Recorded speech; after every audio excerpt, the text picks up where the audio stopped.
do this. Okay. 3, 2, 1. Thanks for tuning in, guys. We have Nicholas Collins in. Nicholas, do you want to kind of just give a little brief background on yourself, Iraq, Navy, the book? Okay. Well, I joined the Navy back in 2007, and ever since then, I kind of had my experiences with overseas and just brief little tense moments.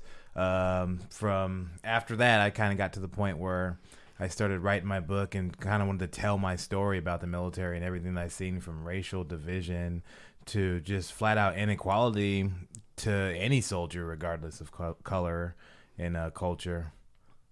Yeah. So let's start with your deployment in Iraq. Just like, where did the ID even come from? How did it start? Why'd you even want to go in the first place, and kind of go on from there? Well, I didn't want to go to Iraq, to tell you the truth.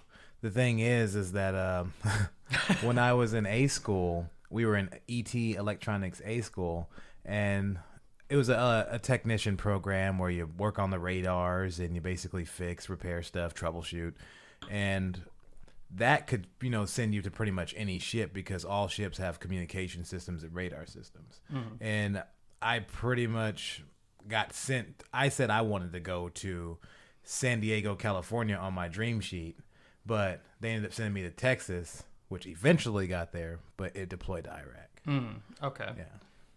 I see. And what year did you go to Iraq? I went to Iraq in 2011. And how long were you there for? I know you said you bounced around to Bahrain, and I wasn't there for long. I was just there for a day, but it was extremely tense. Oh, okay. It was a day in Iraq. Oh, okay. I was in Qasr. Oh, okay. Yeah, I can't remember if that was near the Tigris or the Euphrates River, but it was one of the. Why do you say it was intense? Man, because honestly, that base, when we visited, it was 2011 and 2005. That's where 6 American troops actually got shot to death.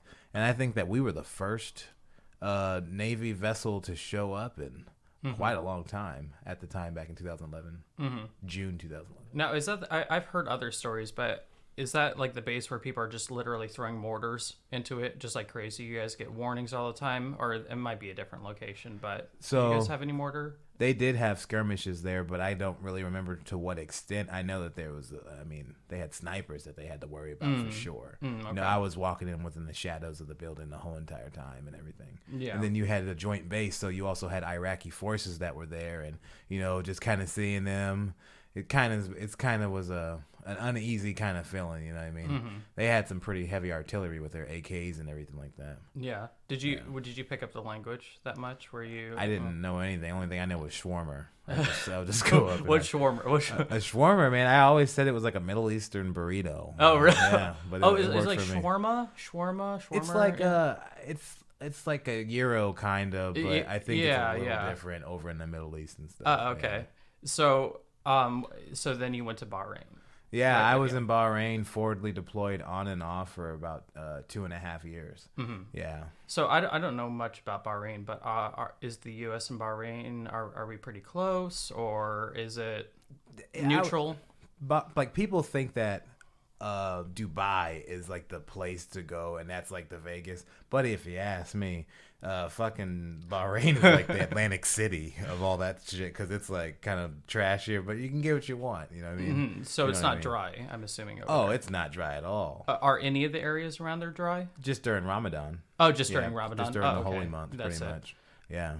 They'll give you a $1,200 ticket if they catch you chewing gum during Ramadan. I've seen it happen to my the ensign on my boat.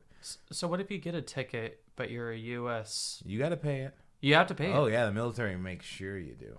Oh, yeah. Oh, shit. Because the thing is, they can't have the U.S. undermining the fines for their holy month. Okay. So it's definitely some politics involved there, Oh, okay. Yeah, because normally it'd be fuck you. I'm not going to pay that shit. No, you got to pay it. Yeah. You gotta pay it. I've never got a ticket outside of the country, so I've always been curious, like, what it would be like if I went to Japan and I got like some type of ticket and stuff, and I'm like, fuck you, and I flew back home, or I don't know how they enforce that stuff. Yeah, I'd be surprised, Oh yeah, definitely. So what's some of the crazy stuff? I'm assuming it's sounding like the nightlife over there is just crazy. The nightlife in Bahrain, it just kind of depends, man. we had Liberty schedules back when I was in because it was a part of Fifth Fleet.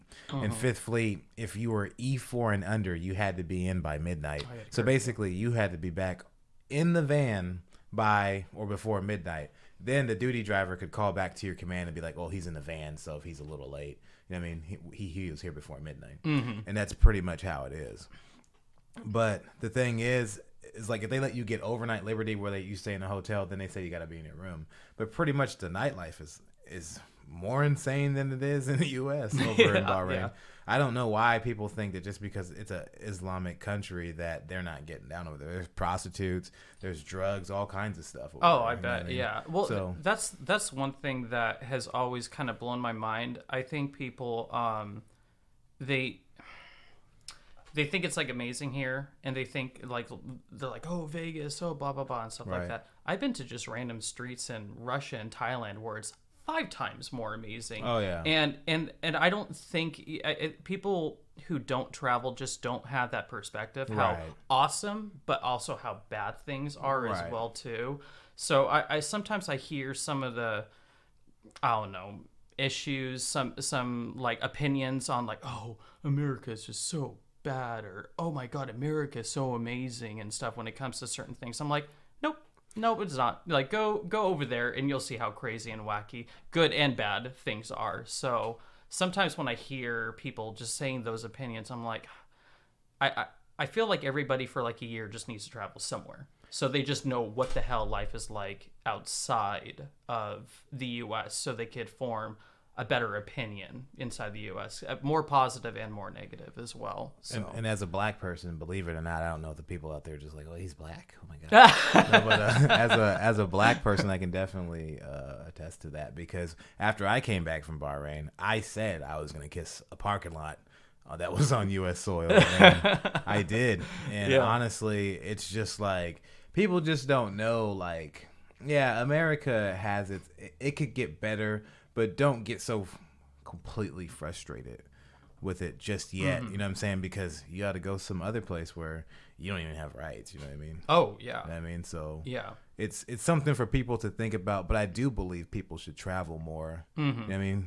Like, you got people satisfied with just going to Vegas nowadays. I know, yeah. And that blows my mind, because I think travel's kind of ruined me for the U.S. because everybody's like, hey, let's go to Hawaii. Let's go to Vegas. I'm like, like that, there's better places in Thailand and China and stuff like that are much better, especially and when you're thinking about the conversion rating. Oh yeah. I mean, $400, $300 to $400 like a night over in a hotel in Hawaii can get you like a whole week in Thailand, or and it's safe too, because one thing I've learned about these countries, as corrupt they may be, they don't want to fuck with a tourist, because that's their money. That's their money. And if a tourist dies, tourist gets attacked and stuff, it just screws their economy. Yeah, look at the Dominican Republic, right? I don't know much about it. You got to hear about all those people dying over there because they were drinking the alcohol? No, what? Yeah, but I'm pretty sure that it'll be fine over there. You know what I mean? It's or the Dominican Republic. Yeah, the Dominican Republic. I've heard a lot of shit going down in Jamaica. But I heard about was skin bleaching. That's all. Everybody well, all right. What's skin bleaching? I don't even know. So I don't. It's like basically skin bleaching is like just a Michael Jackson thing, or no? It's like a lot of people are doing it, especially over in Jamaica. It's like a billions of dollar a year industry, and black people are trying to like make themselves lighter. So I don't know. It's crazy. We're trying to infiltrate your system. That's I know. I think depending on the price, it might be like a cost benefit analysis. They're like, if I make myself more whiter, I'll get less parking ticket or get less tickets and speeding tickets and all that stuff. So it might benefit. I guess we'll have to see. Right? I know. We're just gonna see a bunch of white ass Jamaicans. I know. Hello, man. Oh, I'm from Ireland, man. Some kids like, why is his hair like ropes? I know, right? No, I don't know. Oh my God. Yeah. So going on to kind of pulling back a little bit, going on to your book and your deployment in Bahrain. Talk about some of the corruption that was there that you experienced. Racism, corruption.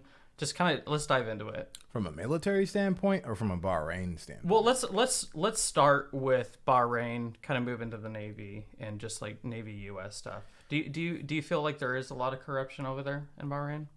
You know, the only thing that I could say is that there's not really more corruption as how liberal Bahrain secretly is. Like, it's funny because like one of the things that people didn't know was like, and I actually you can't really get into this place because it's Saudi only, but the Saudi or the natives of the country's gay club was right by the military base because they knew that nobody that was like conservative wanted to go near the military base. So that's where they had it. So Bahrain has a whole bunch of stuff that they didn't want, like all the prostitutions near the military base, all that kind of stuff. Is it like just keeping them safe pretty much because they're so close to the base? It makes it so that the soldiers don't wander far, and people don't talk about that in the military so much. You know what I'm saying? Oh, interesting. So it's a suppressor. Yes, to keep the soldiers from basically venturing out. And they could say that they don't allow it, but secretly they do.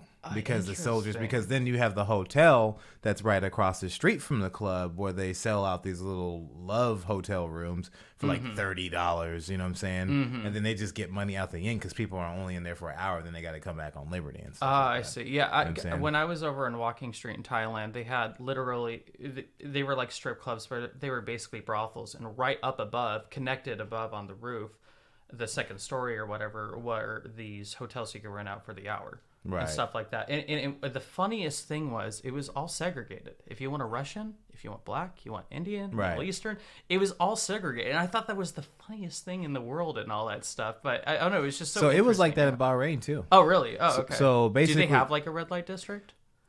Yeah, it's right near American Alley and everything. That's what they... American Alley? Yeah, where you can get a McArab at McDonald's. A McArab? Yeah. Oh my God, what's in a McArab? It's like a gyro pretty much. Interesting, but like as a burger or something like that? No, it looks kind of like a gyro, pretty much. Yeah, that's the funny thing about McDonald's. They just have their own kind little thing everywhere. Exactly, Texas, even in like domestically and stuff. I didn't even know that. What do they got in Texas? They have these like special type of like barbecue burgers and stuff like that. They're a little bit bigger. I mean, that's just kind of what I've seen. But over in China, they sell spaghetti and bone-in wings. Oh wow, that's crazy. I mean, if you think. Out of every race, what has like opened my eyes the most, the Chinese don't fuck with chicken, or they fuck with chicken so much. They love chicken. Love chicken too. And they, I mean, that's just like pretty much half of what they eat, all fried chicken and everything and stuff like that. But so from a military or Navy aspect, what's a lot of corruption you saw going on in there? And when to add on to this question as well, do you think your form of corruption that you saw differs between each country and different vessels? I would have to say from the corruption that I seen in the military was from a fraternization standpoint. So it was, my captain was basically sleeping with one of the senior enlisted members, and officers and enlisted people are not supposed to fraternize or like get together or anything like that. I feel like it's pretty open though. Like it just happens all the time. No, it's basically, so everything is based on a one up, one not open, down. but it's like well known. Like even though they're not supposed to. No, it's supposed to not be allowed. It's forbidden, especially if it's between like a E7 and an E9, ain't nobody gonna say nothing. Yeah. You know what I'm saying? But if it's an officer and an enlisted person, that's big.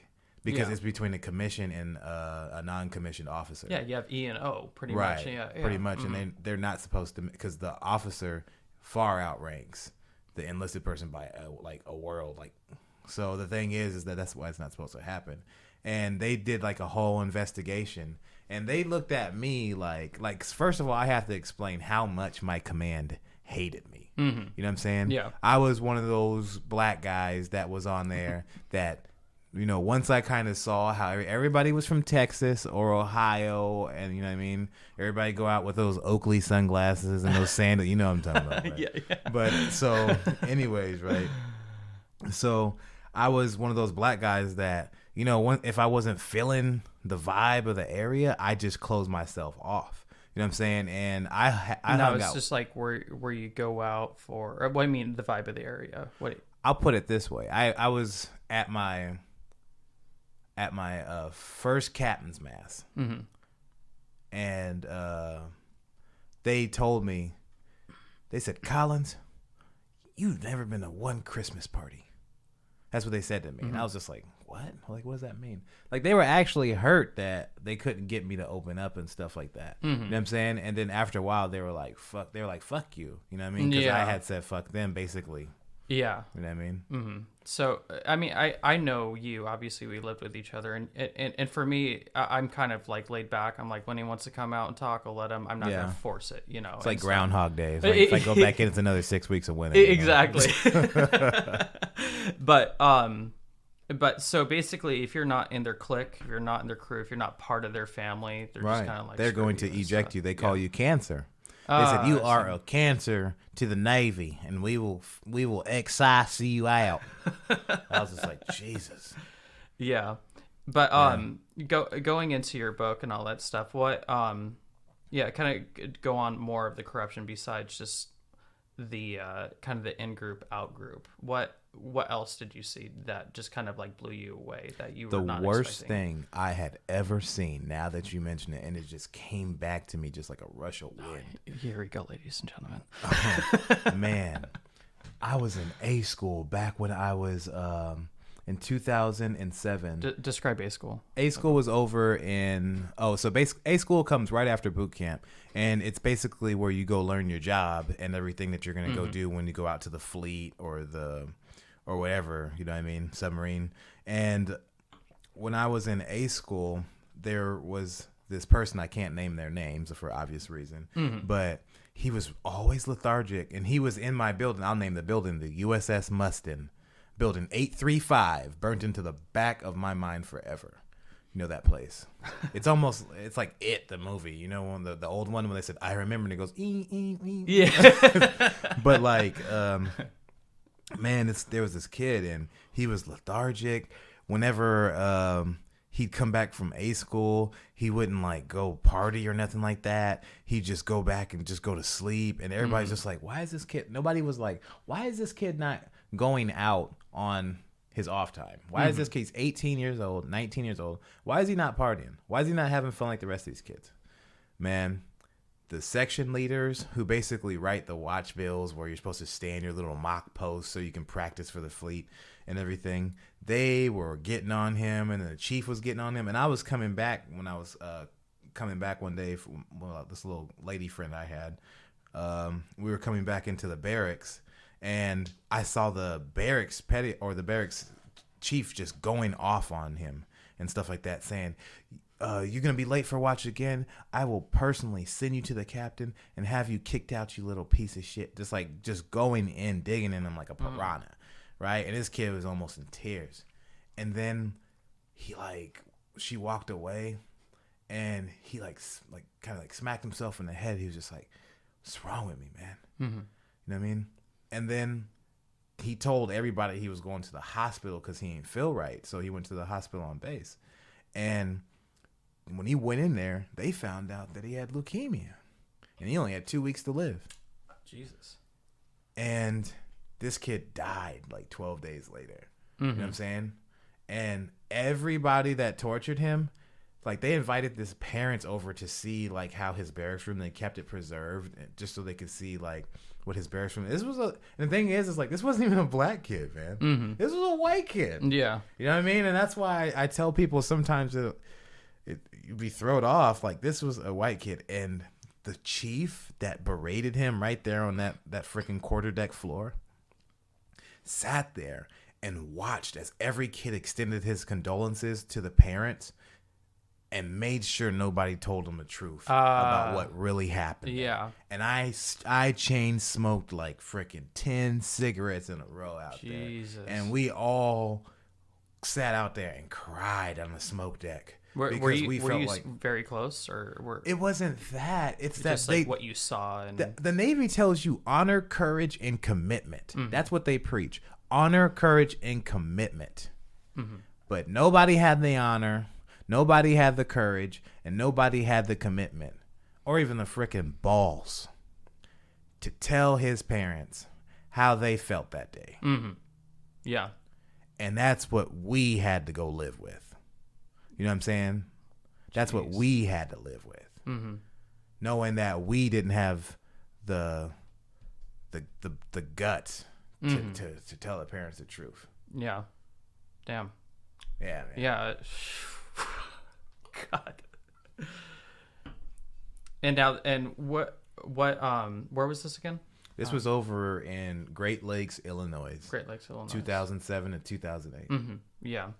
Do you think when people go on deployment and when they are, let's just say in Bahrain, for example, do you think people just kind of change? They kind of, I'm trying to figure out how to explain it. So when they go over there and they're far away from home, that they kind of tribalize themselves a little bit more because they're just, they don't know anybody but, you know, they're the people that they work with and everything else. And do you think things get tribalized a little bit more?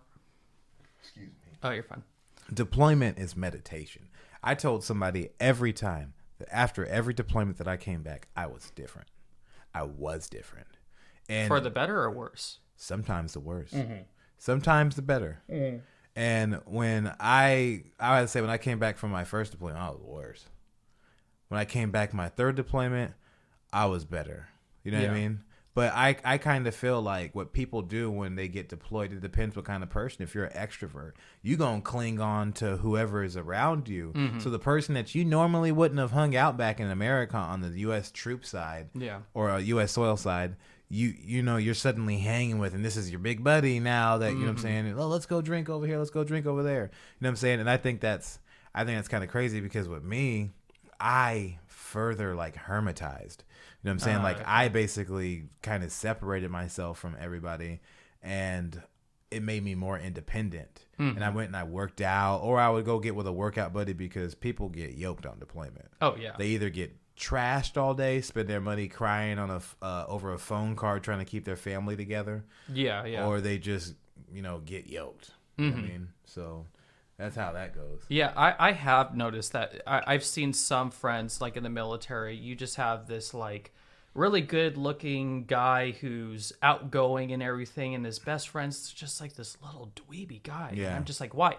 And he's like, oh, yeah, you know, we're out on deployment and stuff. And that's probably what he did. He's like, dude, no one's hanging out with me. Dude, let's make friends. And they probably, you know, had this, like, weird, their only connection was just them being out on deployment. And I think that, and that's basically what it is. And I always kind of felt like that was kind of crazy. It's kind of like a little brother, big brother thing that for that scenario that I saw. I think they want to help raise someone up. They see someone that's maybe a little weaker than them socially or physically, and they want to kind of help and inspire and kind of grow a little bit more. I mean, those are just some of the cases that I've seen, but you've probably seen some opposite cases. I see this a lot. Yeah, it's like, because one's like the mighty, where it's like the retard kid, you know what I'm saying, with the paralyzed kid on his back. You know what I mean? It's like I form Voltron. You know? Yeah. But I don't know. But do you think some of the practices that the U.S. military has excised overseas, is just the things that they have done? Are there a lot of things that you disagree? Do you feel, are you more isolationist, or are you a little bit more hawkish when it comes to foreign policy in the U.S.? So when you say isolationist, you mean that we need to stay out of foreign affairs, kind of like Monroe Doctrine kind of stuff? Essentially, yes. Basically, we're on more of the defensive side than the offensive side. I'll have to say this: after Saddam was killed, America needs to ride that one out, man, because he basically had the whole entire region stabilized, and once he died, that stuff started crumbling. So America to pull out right now, I don't know, man. And to tell you the truth, it's real hard. Like, as a military person, I tell people it's really hard for somebody to sit there and try to call something that hasn't ever served or doesn't even know military strategy and all that kind of stuff. So I just kind of, that's a tough one, but I would have to say that we need to at least help them reconstruct a society that we can help leave them with, and just make sure that we have certain treaties that we, you know, to prevent us from future war. But at this time, I don't think we can just leave. No.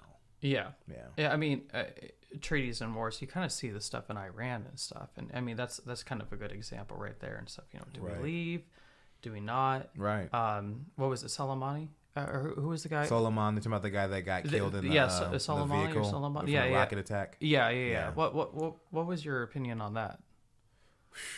What about them wanting to bring charges against Trump for a war No, crime? no, oh no, not just like the move to killing him.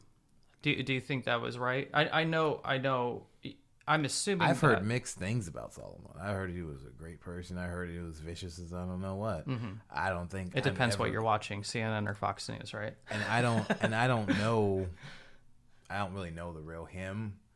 But to make a guess, I would have to say it was probably a bad move. You know what I mean? Because that's a general, and if you take out a general, that's pretty much invoking war.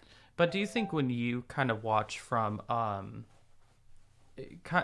mean, obviously you're a lot lower ranked than a lot of these officials telling you. I was at E3 when I left. Yeah, but that are kind of making those calls and moves. So, do you feel like sometimes you just look at it and you're like, this is fucking bullshit, or sometimes do you think to yourself like, they probably know a lot more than I do, and I shouldn't make that call? Or do you think it's kind of? I usually say this is bullshit. Yeah.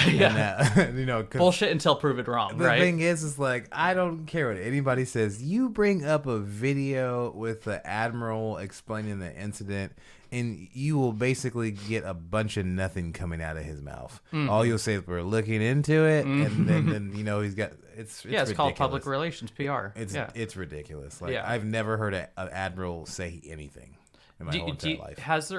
What do you think was the first time you noticed your biggest like wake up call where an admiral or someone very high in power made a call, or they were basically discussing like what they did, and you're just like, no fucking way. What was your biggest wake up call? You think? I don't think I've ever had an admiral necessarily do that. I've had a captain do that, a full bird captain, which is basically just below an admiral. Yeah, you know what I'm saying. The thing is, I think in order for the people out there to understand, if they've ever seen the movie The Hurt Locker, it's like the time when the officer tried to go onto the vehicle patrol with the guys.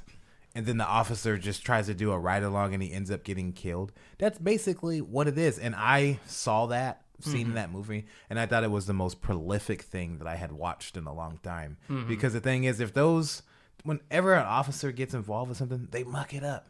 Yeah. They really do. They're just like, a lot of them are completely incapable. Only some of them, like special operators, of course, like SEALs and all those other, but for the most part, there's a lot more bad officers than there are good ones. Yeah, it's a weird thing because I mean I kind of even look at it as like a business perspective where it's just like there's shit going on. People have their stockholders or you just like whatever and stuff. So there's kind of this balance where you do kind of have to fluff it, and I don't know. It's a weird thing, and I've always like tried to figure out how can we make that a little bit more well balanced and stuff, because obviously we have secrets. We if we just exposed all our secrets, we probably wouldn't be a society. No. I mean, yeah, and so, I mean, do you believe that people or governments sometimes, what was it, doing the wrong thing to further a necessary evil? A necessary evil, yes. Do you believe in that? Yeah. Yeah, I do, but I would have to say. So, some people think coronavirus is, possibly the government ejected some stuff out there to try to get us in place or exercise martial law or change the way society is by keeping us in this dynamic for a certain amount of time. I definitely wouldn't put it past it. You've had things like the Tuskegee experiment, where you've where you've had medicine basically try to see the prolonged effects of syphilis on sharecroppers in the South to see how bad it'll mess you up, just so they can get more information. Oh yeah, there's a lot of things. MK Ultra. I mean, there's a million things that they have done, and you're kind of like, again, you have to kind of try to keep a well balanced. Brain when you're thinking to yourself like, okay, is this just a natural event, right, or where's the bullshit? But I mean, like in Wuhan, for example, there is a lab, right, something like 50 miles away or something like that. Right. No, I know what you mean. Yeah, I saw that. They don't want to talk about that. No, and so I want to. It's kind of. It's not like I'm saying like I'm taking the red pill or blue pill, but I really want to believe this is just kind of natural just shit happened. It's just kind of a once in a But millennia when you think thing. about it, think about how a powerful person would think. Why wouldn't they not want to subject us to some frail fantasy world that we all are running while they really stay in the actual knowledgeable loop? Yeah. Why wouldn't they want to do that? I mean, power. Right. Yeah, and that's yeah, why yeah. and that's how I kind of feel about it. And that's why I kind of feel where people are starting to wake up and they're starting to realize that that's possibly happening. You know what I mean? Yeah, and in your perspective, how do you think people are waking up? I think that people are starting to not believe some of the like the news, like fake news has always been a thing in the black community, especially because if you go watch I forgot it was a 19 Copland with Arnold or Sylvester Stallone. Yes, Copland. yes. In the Copland, very yeah. beginning of that film, there's a scene where these two black guys get shot, and then the Asian paramedic laughs on the actual, like, he laughs when he watches the news because he argues with the cop that he saw that he planted a gun or did something dirty. Yeah. And that is something that kind of shows you that people believed in fake news back in 1993 when that movie Copland was out and stuff. So it's always been there. But I just kind of feel like Donald Trump has exposed the fake news to the mainstream. The hypocrisy, to the mainstream. Yeah, it's been a thing. I know in Russia they had a thing called Pravda, which means truth, and it was a communist. So I think if you go on Pravda.com, it's still a thing. But people are acting crazy like this is a new thing. No, It's been around forever. And there's been many cases.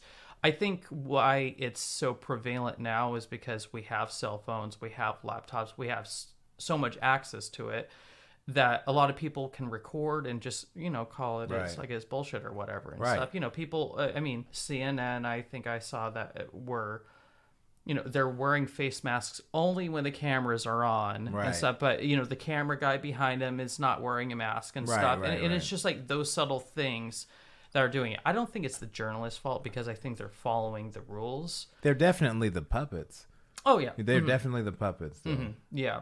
And I don't agree. I'm a guy who isn't like, on one party and one side and stuff. I call balls and strikes, essentially. When Donald Trump does something right, I say good. If he does bad, he does bad. And I think everybody should be like that, but obviously it's not like that right now. But yeah, when he calls out a lot of the bullshit on CNN or other mainstream medias and stuff, it's like good. And it's so weird they get away with it. Right. And they make the money. And one of the most common things I see is they'll make a tweet. They get, let's just say, 5,000 likes, right? But then they're clearly wrong, and then they delete it, and they say, hey, we have retracted what they say. Like what about that? What about that white power retweet, though? With the guy on that... yeah. Are you talking about that video and he stuff retweeted like that? He retweeted that. So it's like, what's up with Donald? The Donald. Yeah. I don't know. And again, I'm not trying to show my bias or anything.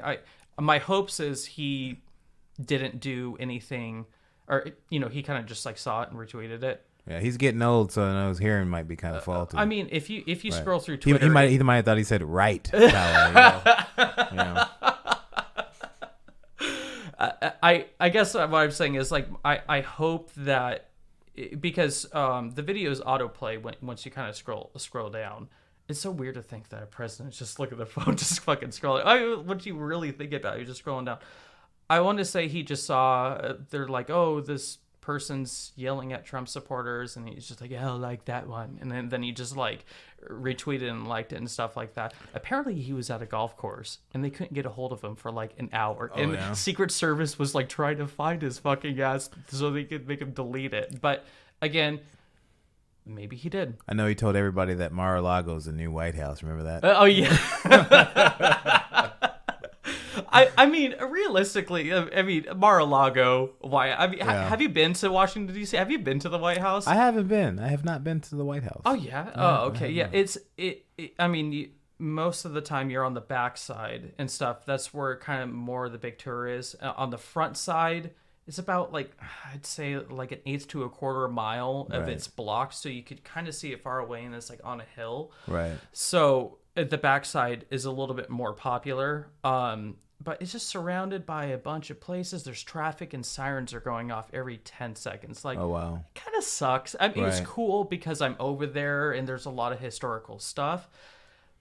But if I was president, I'd be like, yeah, fuck yeah, Mar-a-Lago, I'm just gonna go golfing all day and tweeting shit. Like, yeah, it is kind of yeah, it's a little chaotic. It is definitely a circus over there. But there are some really cool spots where you could go running, and I think it was the World War II memorial. I'm not sure. It's like a bunch of fountains and stuff, but I kind of made fun of this area because there's just runners everywhere, and people just go run. They see all the sights and stuff. It's really cool in that aspect. But like, kind of around the White House, it's a circus, and everybody's protesting something. Yeah. You just kind of look by, you're like, what the fuck are they even talking about and stuff? A lot of them are not mainstream, but people are wearing, I don't know. They're just kind of People being out there ridiculous serving and stuff. vegan meals on Black Lives Matter No, Street. the thing is, they are just so random, and I hope someone listening here from Washington D.C. can back me up on this and stuff. But it's like every block they're in front of some monument or building and stuff.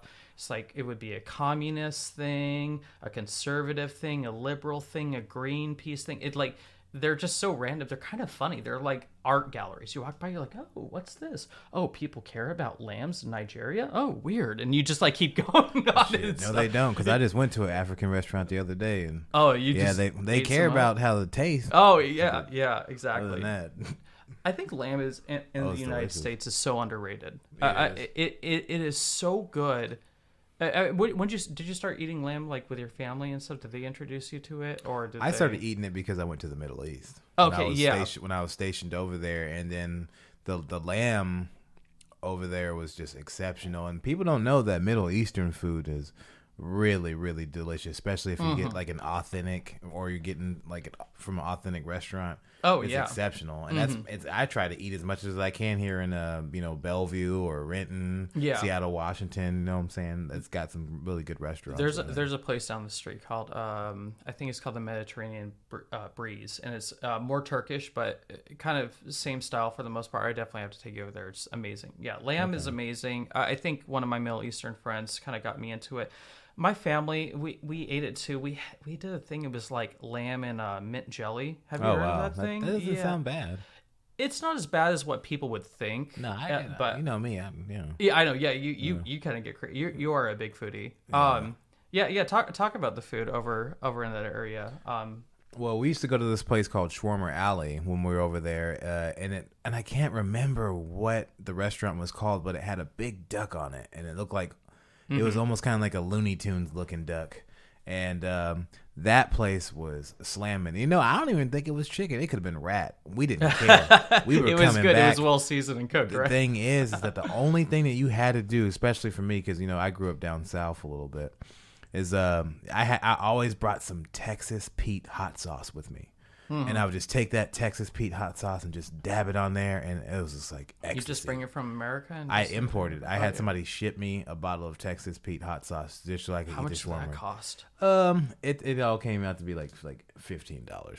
Okay, that's not bad. Okay, yeah, I was imagining like 50 yeah. to $100 or something like that. Yeah, No, Texas Pete hot sauce. yeah. When you ship over stuff over there, like just logistically, it will just take months. It will take like the longest time, and it's kind of crazy. What's crazy is the address on the ship, because Oh, okay. It's a So do you United have States- more of a streamlined shipping service since you're on a ship, or how's that work? so you're on a ship. The ship can obviously move. So basically, like that's why it takes the mail so much longer. I believe it takes, like, if you were to ship something. It would take like twice as long. So if it's supposed to take 3 weeks, it's going to take 6 weeks if you ship it. That's why it's good to get a friend in town and then just have it shipped there so you can get it way faster. Oh, You know what I okay. mean? And plus, they've also had packages fall into the water of people's mail and all kinds of stuff. Oh, shit. And everything. But I was on a minesweeper, so I wasn't about to get anything airlifted to us. We would have to just wait till we came back in port. I Yeah. see. On a minesweeper, did you pick up much? Oh man, so it's like Jarhead, like where he thought he was gonna shoot somebody in the whole entire movie, and he just And then he didn't. Yeah, he didn't. Yeah, and the thing is, the bomb was coming down. He's like, "Fuck!" I thought. Guess we were gonna what? shoot We someone. God never damn it. found a mine. You never found a mine. Never found one mine. We had this mine neutralization I feel vehicle. like that area specializes in IEDs rather than. The thing is that all they have to do is say that they mine the Straits of Hormuz, and then all our units just go out there just at the blink of an eye, and then we're out there doing a mine sweep for like 5 days, trying to find like mines in the area where we just kind of do this. It's like you make a rectangle and you kind of just go around into the rectangle until you get to the center to make sure that you're sweeping everything. But we had EOD come on, and they had them blow up a mine that they put out for training, and that was the tip top of our training stuff. But we did have a situation where an Iranian vessel came up on us, and they rode really close to us, and we had to go to Condition 1 battle stations. And that was one of the most terrifying moments in my life, where I actually said the last rites to myself. I became an ordained priest at that time. Oh, shit. No, but I also saw my captain break down. So the same person that was preaching about readiness and Fifth Fleet suddenly sounded like Ashley Simpson trying to hit a note, without a sound assist on, and and it was terrible, like, because this was like the toughest person, like G.I. Jane, right? Yeah. The third in command, this guy, I can't remember his name. He went to USC, and he went through that JROTC program. Big guy, from I think he said that he was from La Jolla, California. Yeah. But yeah, man, this guy took it over, got on there, played the speaker recording that was speaking in Farsi, telling them to turn around and everything. But they rode. Oh, did it like translate or something? Well, it was just like their warning. Okay. Their warning tape that they were supposed to play, like, turn around, this vessel's too close, okay, and everything, because they identified it as an Iranian vessel, so they started speaking this or played the tape.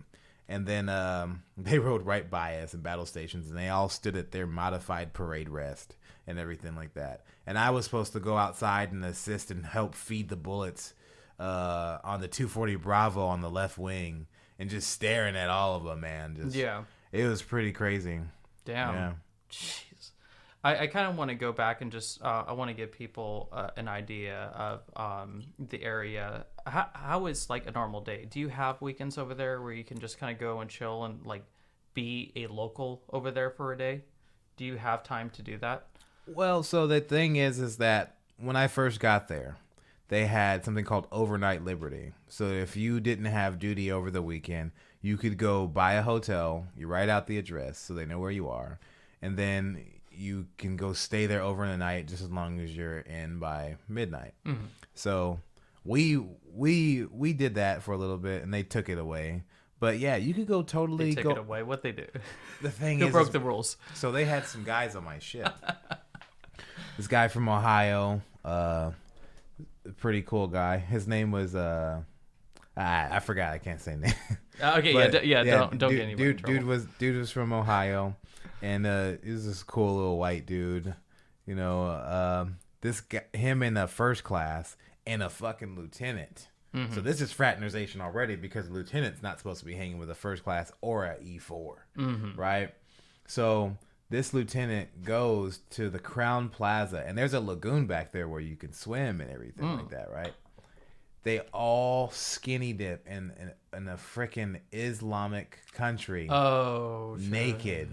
And then one of the hotel workers freaking gets it on camera, and then is getting ready to call the local like authorities, the Bahraini police, which would have just probably just been the worst thing ever, about to create an international incident. Luckily, there was an NCIS agent that said that he would take care of it, and called the military police officer there to come get him up, and totally got the situation swept under the rug. I mean, the admiral called my captain and told him that he needed to do something. So that was the beginning of school nights, they called it, where you had to be back at 10. So nobody was in fucking school. Yeah. Oh yeah. Yeah. We joined the military because we weren't in fucking school. So why the fuck were they gonna come out with something and call it school nights? Mm-hmm. It was the most. It was they just fucked with people. That's all. Yeah. I mean, Damn. yeah. Yeah. That's so. Do they have Sharia law over there in that area? Explain what that is. Sharia law is kind of a religion. Oh, you're talking about the law system? Yeah, the law system. I think it's a very the mild Islamic. form. Oh, okay. I think it's a very, very. Can very women wear mild form. bikinis over there? Because can women be show skin? That's kind of the hardcore Sharia law. I'm not too educated on it, but I mean that's just some of the I understanding. believe so, but it has to be like at like a private type of thing. Like so, if you have the hotel and you rent the rooftop, yeah, they can do that. You know what I'm saying? But okay. it's like but it needs to be a little bit more discreet. Right. It has. You pretty much have to like buy a video. They obviously drink Yeah. alcohol, smoke weed. And No, they don't smoke. They weed. don't smoke weed. No, Not okay, out in the open. But I did have a friend that went on a boat ride with like one of the oil guys and did some cocaine. And Oh stuff shit! like that, Yeah. so, yeah. And I'm trying to think what else. I mean, showing skin. Obviously, they don't eat pork over there. I'm assuming most places. No. Yeah. Yeah. No. Yeah. You can get camel meat though. Yeah. How's that? It's kind of salty, Salty. but it's good. It's good. It's good. It's savory. It's savory. It's good. savory. Yeah, I I like it. savory stuff. So I think I'll probably try it and It's stuff. pretty good. I also heard kangaroo is really good too. I only had kangaroo tail and it was in a jerky, but I feel like the jerky's gonna make it taste different anyways. You know what I'm saying? Yeah. Yeah. Yeah. But other than that, Kind of moving on. Before I kind of move on to the next subject, is there anything you want to talk about your book? Obviously, I kind of want to promote your book. I have you here and stuff like that. So, is there anything you want to describe about your book or? so my first book I wrote because I've written 3. My first book is Other Than Honorable: A Sailor's Tale, and that basically describes my transition from basically being kicked out of my mother's home when I was 18 years old, and basically going and joining the military and all of the experiences that I'm having, all the people that I meet, all the situations that I encounter, from being involved and around with gang members, being just in racial injustice, and as far as the military goes, just dealing with, my relationship back home with my family, and coming back on vacation and kind of seeing people and how people look at you when you're on leave from the military. And then my second book was about, relationships, and I called that one Black Women, the Dark Comedy. You can get that one on Amazon as well as the first one. And that was just me kind of laughing about myself, about me kind of egging myself in the face about how I was in love with somebody and everything that nice guys try to do, and just pretty much just making fun of myself and a few other people. And then my other book that I quote, it was called Destroy All Niggers. And basically it was a book that I written that is from a fantasy standpoint, and it talks about the things that Black people encounter, the things that they have to do, and how they kind of feel like society is outgunning for them, and how other people are complicit with the agenda of oppressing them, and about how we try to sift through that type of trauma and how we try to live our lives and go about them unscathed, pretty much. Yeah. And I think what I like about you so much is that you are not afraid to dig towards the truth. I'm not saying you're necessarily right all the time, but you will just throw yourself out there, and you will just say what's on your mind. And I just saw some of your reviews like last night and stuff. A lot of people love you, but a lot of people hate you too. Yeah. And the thing is I kind of feel like if you're in the mix and match of that you're getting somewhere. Exactly. If some people can't stand you, but other people are like, man, this guy's telling the truth. Yeah, and I think that's what's good is we need to have some of those uncomfortable conversations. Right. You and I probably differ on many, many things, and I know we've talked before and stuff like that, but I love you as a person just because I can talk to you about it. Right. I could think you're batshit crazy and completely wrong, but I still appreciate what you have to say because I want that engagement, and I don't think there is enough of that lately. And I do want to kind of bridge that, and I want to bring people from different perspectives, from different countries, even in different states, people who have traveled to different countries and stuff like that. Like I want a little bit more civil engagement. And I feel like, honestly, it's like, as a black person, I kind of feel like I'm not completely liberal. The thing is, it's like I have. Well, no, I didn't. I was just kind of just telling the world that. Yeah. It's like I have conservative aspects to me and stuff like that, and I just kind of feel like, as far as everything's going, like that's the one thing I feel like the new world's taken away. They're taking away our freedom of speech. They're taking away our right to counter argue and say, no, I don't agree with you, and here's why. And the way they're making it seem is that if you don't agree with them, they're hateful, or that they're hateful. And I feel like, why do so many conversations just go one direction? And it seems that there's an agenda. That's why people believe that there is some type of group or person that's running stuff, because it seems like certain things are accepted that you can go against, but other things aren't, and then you get attacked. It's the flow of least resistance. I think what it is. I think there are organizers who create the river, and then the masses kind of flow into that direction, right, left, wherever else. And I think there's people like us. I feel like I'm a little bit. I am pretty right, but I'm also pretty center on like a lot of things as well. I just want to be left alone. I just want to have my community and my family, and I want to treat them good, and I want to become a better person, and I don't want to try and impose myself or my beliefs on others. That's why I'm just kind of more of the libertarian stance. But people make money off of it. I don't know if you know this person, Sean King. Do you know who Sean King is?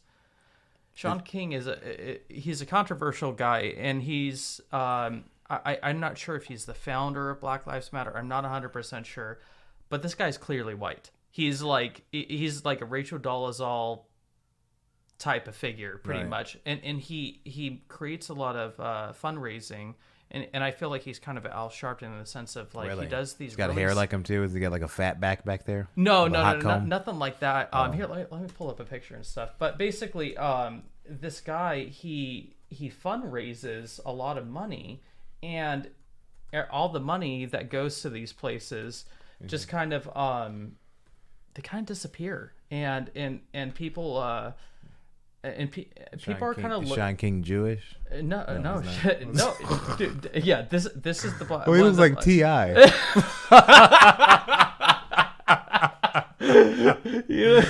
What are you talking about, Shouty? Yeah, I know. Yeah, this is and on his birth certificate, it says he is white, and then he went and turned around. And he's like, no, my mom had an affair or something. And the thing is, it's like I kind of feel like, as a black person, I'm at the point where I'm gonna be attacked, where somebody's just like, I'd be like, man, that guy's not black. And I'd be like, don't you dare say that. See, the thing is, there's a lot of people that are saying it too. There's a good amount of people like backing him up and stuff. But I mean, look at this guy. This guy got hair implants or something. That is a lot.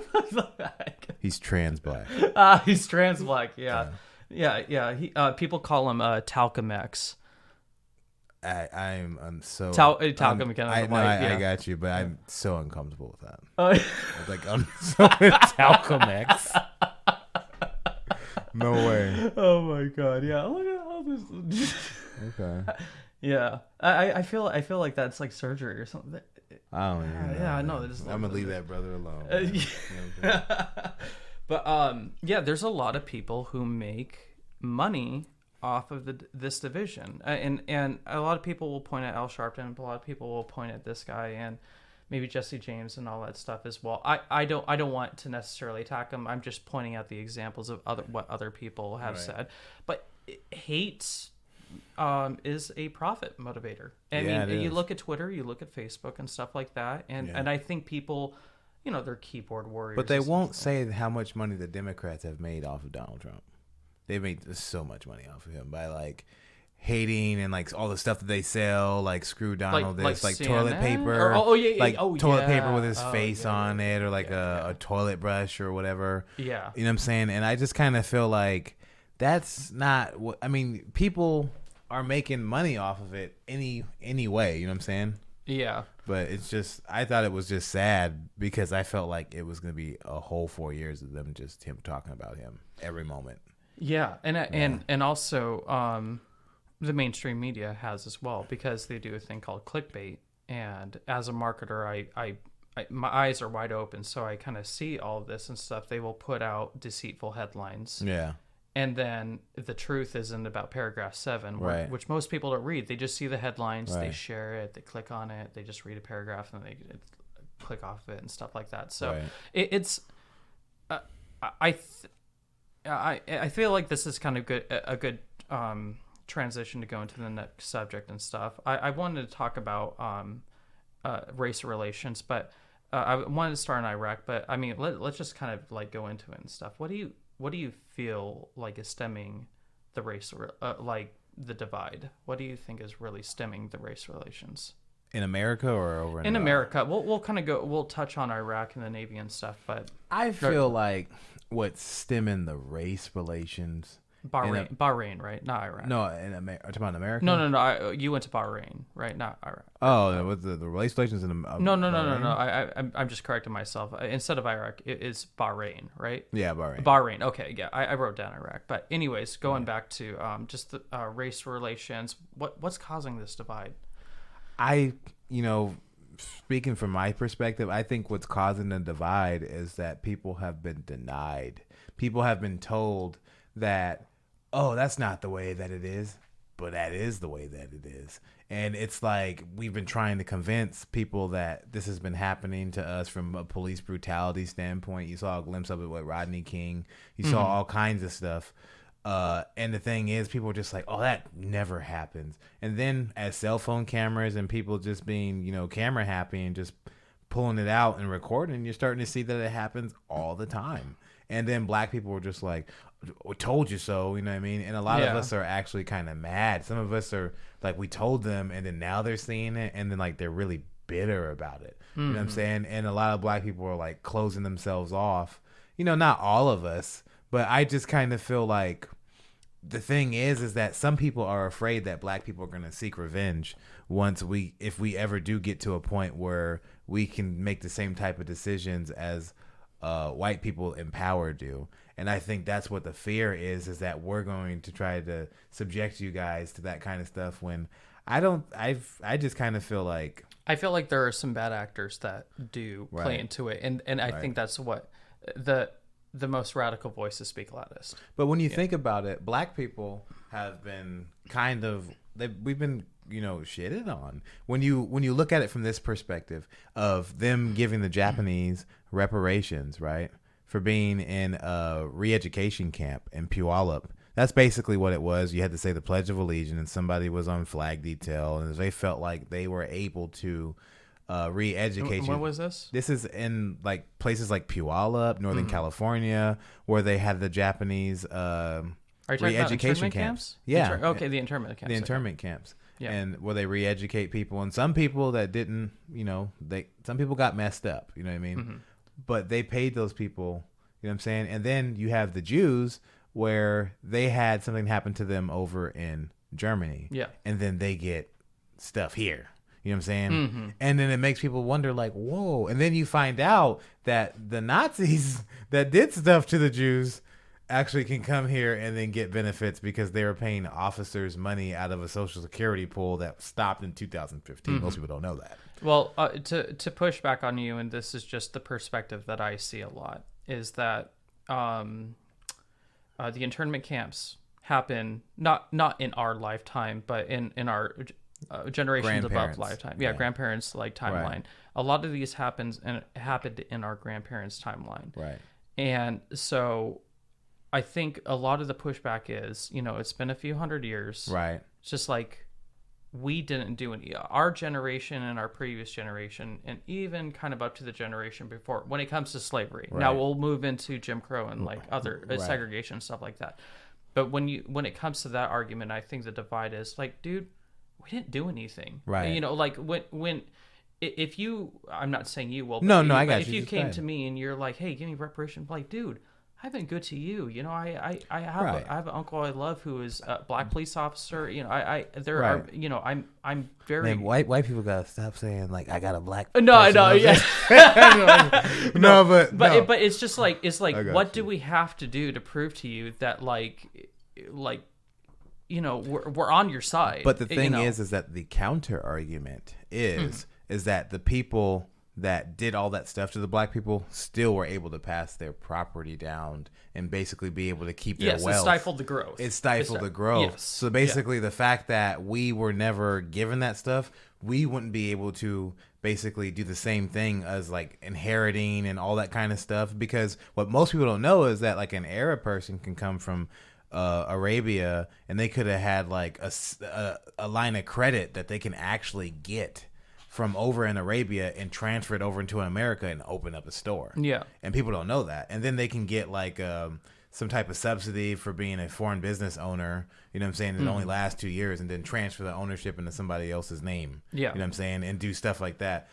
I kind of feel like people don't really realize how far it kind of goes into. Are black people getting more wealth? Are black people getting more money nowadays? Yes. Yeah. But that's through the natural progression of time. But I still feel like to say that we're not going to pay the debt is kind of a way of saying like, you know, we don't really care.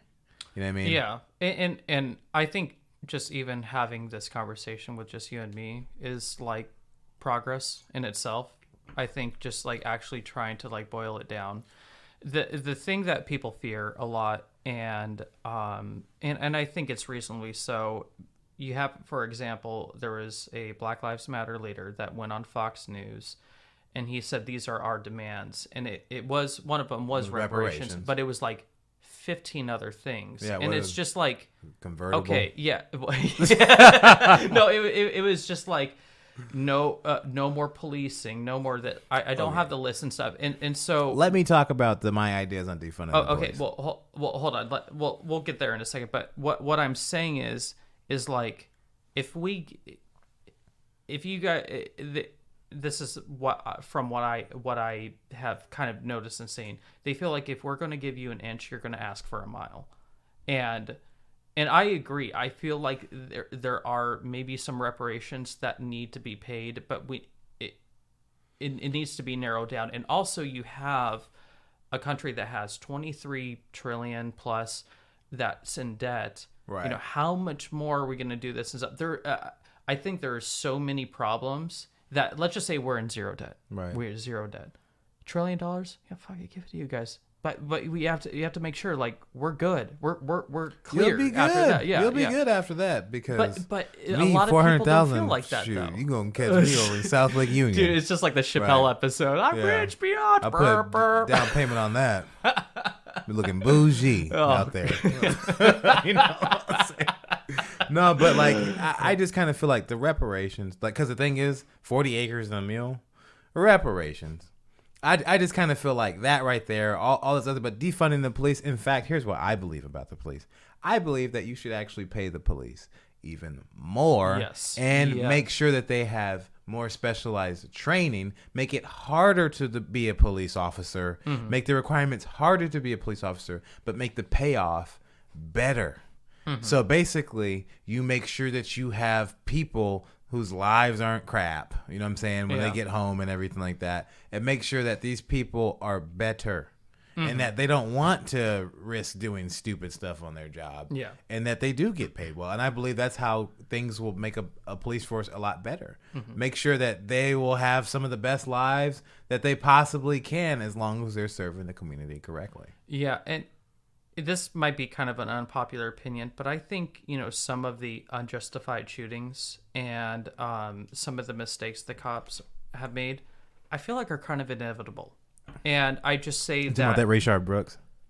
No, I'm not talking about necessarily any certain case. I just think that I think perfection is kind of just a fallacy. Right. It's like this utopia that I feel like that won't happen. I feel like there's just going to be this weird thing where this guy is going to go kind of around the corner, and then he hears me and he comes back, and then he kind of has his hands in like an awkward spot, and I'm just going to fucking flip out and like shoot or something like that.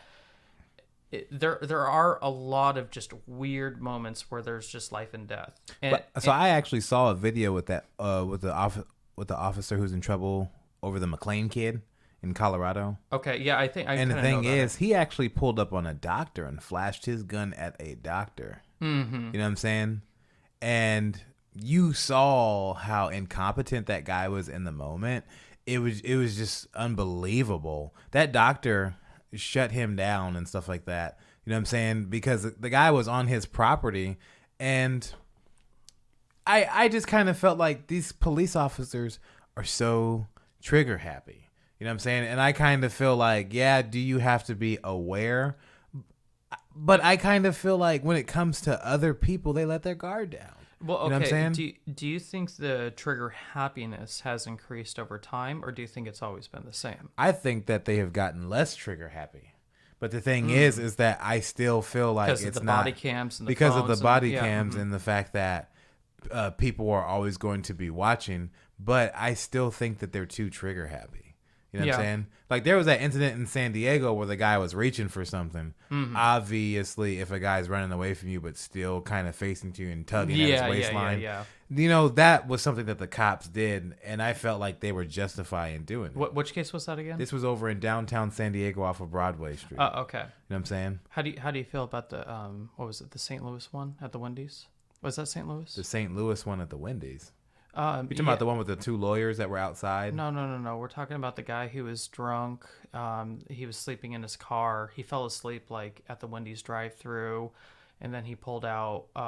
They were going to arrest him, and then he grabbed one of the guy's tasers and shot at him, and then the cop shot. That was in Atlanta. Oh, it was in Atlanta. Okay, yeah, I'm sorry, St. Louis. My bad. You're talking about Rayshard Brooks. That's what I was saying at first. Yeah, so the thing is, it's funny because not like in the county or the actual city that I grew up in when I was living in Georgia, Smyrna, there was a man that took a taser away from a police officer and fired it at him, but they took him in. He also was white. You know what I'm saying? And the thing is, Atlanta Police Department, you see the guy has this yellow thing in his hand, right? He shoots, the spring comes out and everything.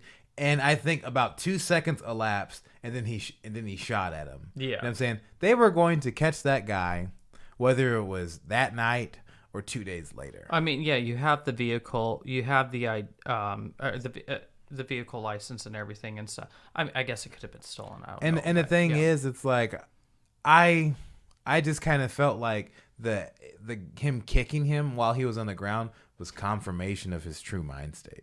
And that is what really condemned him, is because he kicked Rayshard Brooks' body. Yeah, while he was out on of the ground. anger, and then he said, got him. You know what I'm saying? Yeah, and he was angry. Yeah, oh yeah. I think he was. It's kind of a funny thing because I feel like there is a balance between the amount that people experience and see, because you've been to a different. I've been swatted. Remember? Yeah. You've been swatted. Yeah. But you've seen this stuff, and what I'm saying is, this guy could have been a newer police officer, has not experienced any trauma really in his life, really? and I feel like there might be a lack of like trauma training. You know what I'm saying? Like crazy events. We all know police officers are the people that got stuffed in lockers and trash cans back in hhigh school. I feel like there's a good amount of it, but shit, look at my uncle. He's one big motherfucker. I'd like to see someone stuff. There's always going to be, because the thing is, you have to think that's how the military is. When I went into the military, I was watching Richard Gere and what was that, like, love lift us up where we belong. Was that Officer and a Gentleman? It is Officer and a Gentleman. Someone put in the comment section what it is. And honestly, I saw that, and that like romanticized it. I felt like I was gonna be like standing at attention, like saluting some general, and I was gonna hear like some some violin score in the background, like and like, you know, you watch the sun go down and shit like that while you're doing this. And then you get in there, and it's different.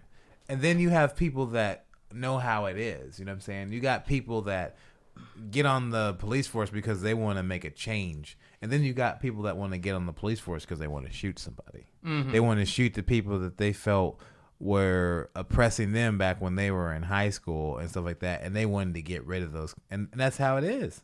You know what I mean? And you have people that become judges because they want to get certain laws passed. There's people with motives out there, man. Mm-hmm. You know what I'm saying? Yeah. And I just kind of feel like, think about it. The guy who's the best, most athletic person in school probably doesn't want to be a police officer. He probably wants to go be a football player, basketball player, baseball player. Yeah. You know what I'm saying? I feel like there's a good amount that would do it, but and I don't know the statistics, so I'm imagining it, and that's kind of. But you've seen more in the military and stuff, so you probably have. The thing is, when I got into the military, I thought I was just going to be around a whole bunch of like Hulk people. You know what I'm saying? That were just all like super buff. No, sometimes they're just kind of like, right. Yeah, the squarest people I've ever seen. Like, no offense to them. And it messed me up. It did. Because I felt like once I got in, like, I felt like you could go into there and somebody disagrees with you and you're just like, come on. And you're like, let's fight it. And that was the movies. And that was the movies. And that was my fault. You know what I mean? Yeah. But to tell you the guy. Damn it, Hollywood. Fuck you. I know. Yeah. Fuck all those. Everybody from the 90s with all those 90s. Films, I know. Damn it. Yeah. Propaganda. Yeah, exactly. Yeah. But other than that, I would have to say I was quite disappointed when I saw the fabric of the military from basic troops or basic sailor standpoint. Mm-hmm. Yeah, I would have to say. But special operators, those are different. Yeah. And so defunding just off the table. But defunding the police, no. What I think you need to do is, they need to just go through and they need to cut people that had a certain amount of infractions from a police brutality standpoint. And I think that they need to go ahead and they need to hire other people that, are willing to go through another program and fortify their skills, pay them more, so that they're not worried about making a stupid decision. Make it so that the person says, my job is too good for me to want to mess up or do something stupid. Yeah. And that's what I feel. But do you feel like some of the fault does come from the media for kind of like propping it up, making it worse than it really is? Do you feel like it's bad, or do you think it's worse because of the media propping it up? Because it is a juicy story, right? It's driving our anger, and I'm looking up just the statistics right here. The media puts what it wants on, and you know what I'm saying? And that's what I noticed. Like, what about that guy that infected 700 black women with HIV? Or not 700, but he was a white guy from the Carolinas, I believe, that slept with 693 something women, and he was HIV positive. You know what I'm saying? That never hit the news. Mm-hmm. So it just kind of, it's weird because that's what's like certain things that you think are a big deal. And a lot of those girls were underage. You know what I'm saying?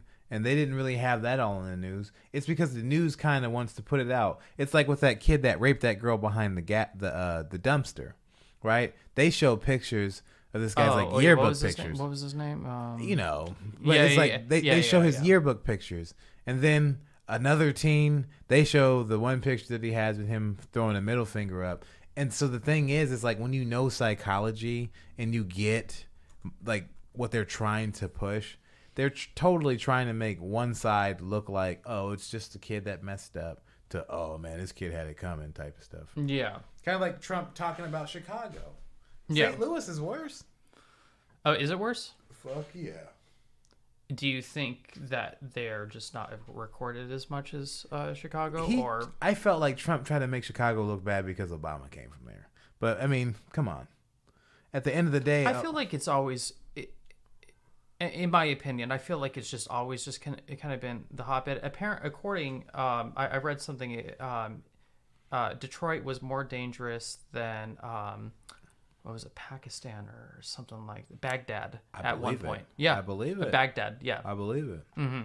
And that's what people don't realize is that America has its spots too, but it all depends on news and how people see stuff. Yeah. You know what I mean? Yeah. You should go watch another country's news to know anything about America, really. Yeah. And that's what you really find out, because then they'll be as harsh as they possibly can. No, I've heard actually the opposite, that some people in Spain and from Russia were telling me that the coronavirus stuff, for example, it was good news for America. For real? Yeah, it was good news for America. I wonder why they don't want to let Europe. But it was local. It was local. So I don't know because I know Catalonians. Yeah, I'm not sure, but I think they were just local more than just like the mainstream news and stuff. So I think more of the state, and some of them are state ran. Shit, I feel like some of ours are state ran as well. But they said the news was pretty positive. They're like, oh, things are looking pretty good for you over there. I'm like, I guess I don't know. Yeah. So, do you feel? In my perspective, I feel like these things have kind of always happened, and we just have more access to media and the cameras and the thing is, it's like when you have a camera there, and then now they're trying to deny the camera. Because even with that thing with George Floyd, they try to deny that, oh, he's not there. You could see him leaning on the guy's neck and everything. And the thing is, I just think African Americans just want to be, repaid for the thing. Because think about it. Here's how I thought about it as a black person. That they were getting cotton picked free with free labor, right? Enough to basically set up for the taskmasters that were basically overseeing the people that were being worked to death in harsh conditions, being raped, mutilated, embarrassed, humiliated, all that, right? While somebody gets a package from a ship in France, and then somebody brings it to a tailor, and they sew it up, and next thing you know, you have this woman that looks beautiful in this magnificent dress that's twirling about, that got it at such a low cost. Yeah. Because it came from somebody else's blood, sweat, and tears that they weren't compensated for. Yeah. And that's what people don't realize. Oh, all the soirees and the dinner parties that they must have had back then. Mm-hmm. In such delicate outfits and garments. Now, do you think there should be a certain class of African Americans that receive the reparations? For example, so we're talking about, like, if you're half black, you should get half. Patrick Mahomes, sorry. You're already rich. Yeah, okay? I know, right? No, but I'm talking about, obviously, Barack Obama or he definitely only gets half. Yeah, I know, right? But I'm saying, like, do you feel like there should be, like, maybe an income cutoff or something like that? Like, so here's what I had in my head. I don't know why we like the black person's reparations plan. Okay, so here's what I had. If you are below the age of 18, you only get I would say you don't get anything. But I would say that your parents basically get like a boost, and then they have to give you that. It has to be like worked in that you get a little bit. So maybe put into like some type of trust fund or something right, like that. Like a college fund or something. Like a type of fund or something like that. Mm-hmm. And I believe that you have to. If you're African, you can't get it. You know what I'm saying? Like if you come from Africa, immediately from Africa. Yeah. But so it has to be generational. You have to, and you have to basically prove it all the way until I would say before slaves were set free. That's when you would have to basically prove it. And I know my family comes from Louisiana. I can easily prove that. What's that DNA thing, like 23andMe? 23andMe? Yeah. It's just like, they're probably going to come to 23andMe. It's like the same thing from Watchmen when they was like that place in Tulsa. Yeah, but so okay, we have obviously a generational thing as well. Right. People from Africa today, you're not eligible. Sorry, you sold us. Sorry. Yeah. But you have that, and it's basically the government paying the reparations. But this is where things kind of get a little dicey because they're going to raise the taxes probably to pay that and stuff. Right. Aren't you technically just going to be kind of like... Okay, now, I know this is going to sound really bad, and I hope I don't get hate mail do like it, I please. did from The more controversial, the better. The thing is that I have a theory. What's the theory? Here we go. Some of my black brothers and sisters out there are spendthrifts. So, I believe it'll boost the living crap out of the economy. Oh, okay. Yeah. Because because what I learned in micro and macro is that if everybody saved, it actually would tank the economy. that literally 70% of the people need to be spending their money completely all at once, like how people are doing. They're saving a little bit more nowadays, but in a healthy economy, only 30% of people save. Yeah, I think there definitely is a balance of spending, but the thing is, most of the people who do spend, They're gonna buy a house probably. no. It's not even buying the house or anything like that. They're doing it on credit, so they're doing it on borrowed money. And I feel like there needs to be a little bit more balance, because I know a lot of people who have a bunch of maxed out credit cards and stuff. Right. I'm not talking about the African community. I'm Right. talking about just people in general. A lot of them women that I've noticed. Oh, But yeah. yeah, they just get a bunch of cards and stuff, and it's just they're throwing themselves more in debt, which they can't even pay off, and they kind of become kind of a slave to the system. Yeah. Almost. Yeah. I feel like yeah, debt is just essentially a form of slavery, and that's one thing I just want to get out of it. Yeah. But I just kind of feel like, so the amount that they have today and its time value, I believe, is like $400,000 or something like that. So the thing is like 400,000 per. Say that again. per person. Per person. Yeah. Okay. So the thing is like, I kind of feel like, I mean, come on, bro. Somebody from Bankhead, Atlanta. It's not called Bankhead anymore, I don't think, but like somebody from like Zone 6 getting a $400,000 check. Jesus Christ. I'll tell you that. I don't want to be around there. I think one pushback. You know they're gonna I know. turn up. I know. I know. They're going to do the stanky leg, everything. I in think that it would mug. freak me the fuck out if they. Well, that's kind of another thing too in the pushback of the argument is a lot of there is a theory, and I kind of believe it to like some senses, is if we distributed all of the money and everybody had the equal amount of dollar, just eventually throughout time, everybody will be back to where they originally were. Right, they would. Yeah. And I think that's what I think some people are kind of scared of. Not necessarily how it's going to be spent, but basically it's going to repeat the cycle, right? I guess, you know? And the thing is, it's like, and I mean, I guess I see what you're saying with your argument, but then if it doesn't happen, then It's people, not necessarily people my are just going to argument, be it's- like, it's- well, the government doesn't care about us, basically. Like, kind of like that. Does it need to be Yeah. $400,000? Shit. I don't want to say I- it doesn't not need to be. But the thing is, if it's something, Yeah. that's all, because the thing is people just want to feel like they have been acknowledge what has happened. And does it have to be $400,000? No, but it's 13% of the population.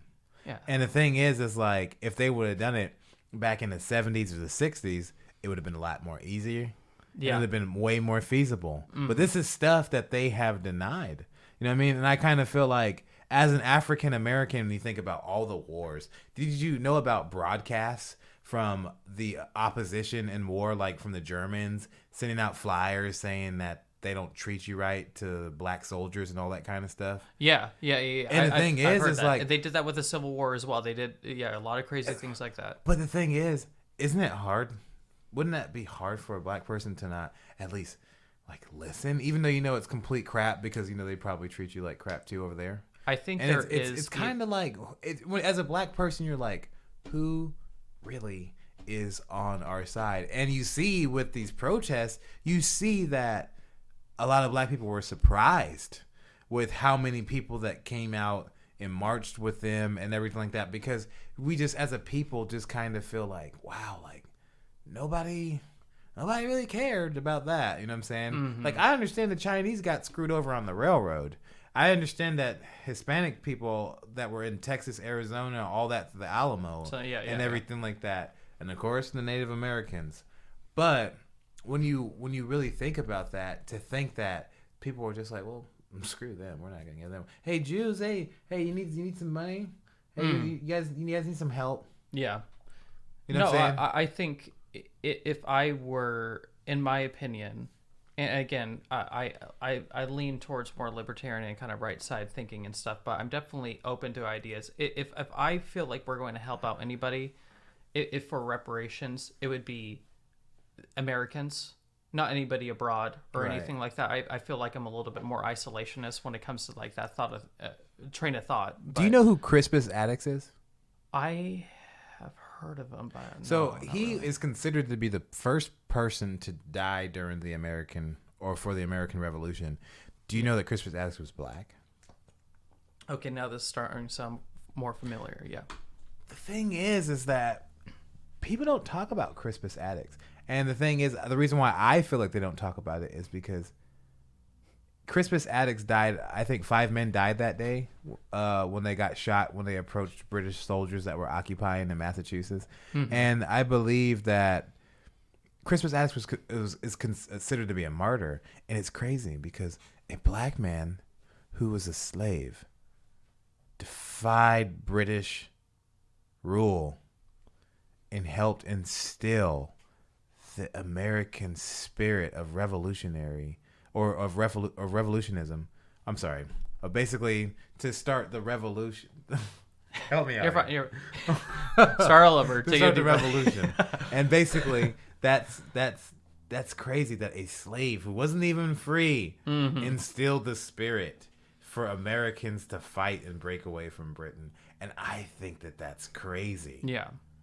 And that's why, and people don't talk about that. Mm-hmm. Yeah. African Americans have been integral. I'm not saying we were the most important.